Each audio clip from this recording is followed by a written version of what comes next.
হ্যাঁ বল। হ্যাঁ হ্যাঁ, আমি এই মাসে গাড়িটা নেবো। হ্যাঁ হ্যাঁ, প্রমোশনের টাকাটা একবার ঢুকুক। হ্যাঁ, এই মাসে গাড়িটা নেবো। তুই সব কাগজপত্র রেডি রাখ, এই মাসের মধ্যে গাড়িটা নিয়ে এনে দেবো। হ্যাঁ হ্যাঁ হ্যাঁ, ঠিক আছে ঠিক আছে। হ্যাঁ রে, তোরা এইভাবে বসে সময় নষ্ট করছিস, লাইফটা তো বেরিয়ে যাচ্ছে হাত থেকে। কিছু কর।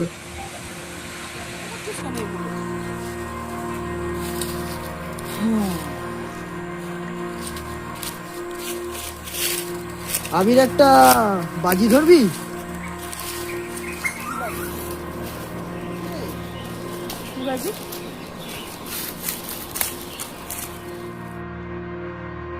এই যে জলটা দেখছিস, এটা হাত দিয়ে ধরে রাখতে পারি। আরে এটা তো পাগলামি, জল কি আর হাতে ধরে রাখা যায়? এটা কোনোদিনও সম্ভব? হ্যাঁ রে, ঠিকই বলেছিস। আমরা যা কিছু পাওয়ার জন্য দৌড়াচ্ছি, টাকা, ক্ষমতা, নাম, সেগুলোই জলের মতনই। যতই শক্ত করে মুঠো করিস না কেন, সময় হলে ঠিক পক করে আঙুলের ফাঁক দিয়ে গলে যাবেই।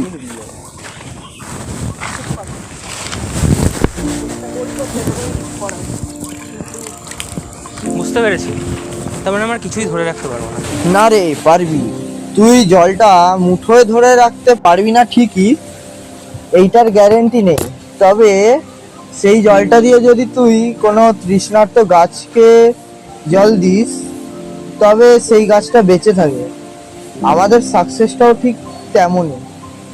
আমরা নিজে কি পেলাম এটার কোনো ভ্যালু থাকে না, তার চেয়ে বড় হলো আমাদের কাজ ডাকার উপকারে।